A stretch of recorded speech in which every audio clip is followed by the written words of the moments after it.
2.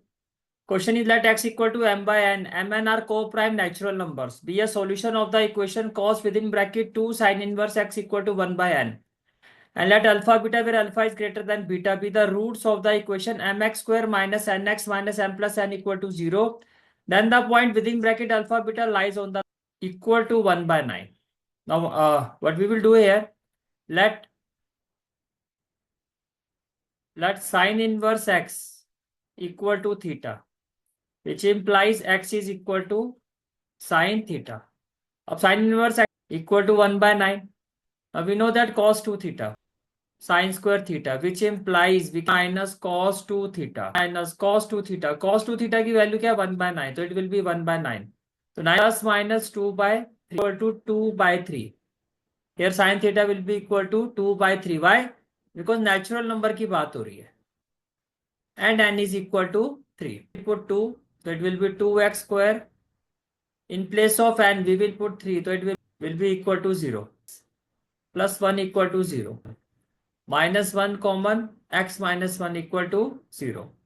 Minus 1 equal to क्या हो जाएगा 0. It means x will be equal to 1 और x will be equal to 1 by 2.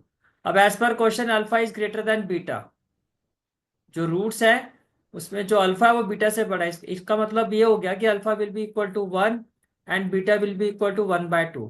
तो 1 और 1 by 2, तो जो यहाँ पे जो पॉइंट है then this point alpha comma beta, तो ये पॉइंट क्या हो गया 1 कॉमा 1 by 2. अब ये किस इक्वेशन पे लाई करेगा? देखो अगर आप इस पॉइंट को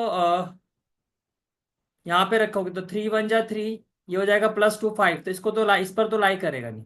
यहाँ हो जाएगा 5 1 जा 5 माइनस 4, इस पर भी लाई नहीं करेगा.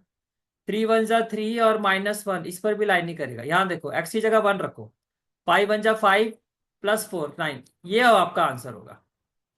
जब आप x की जगह 1 रखोगे और y की जगह 1 by 2 रखोगे, it will be equal to 9 which is equal to the right hand side. So this is the final answer of this question. Is it clear? ठीक है.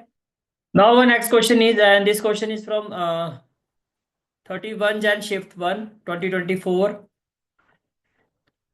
Question is for alpha beta gamma not equal to 0, if sin inverse alpha plus sin inverse beta plus sin inverse gamma equal to pi, can I say that sin inverse alpha pi by 3, sin inverse beta pi by 3, sin inverse gamma pi by 3?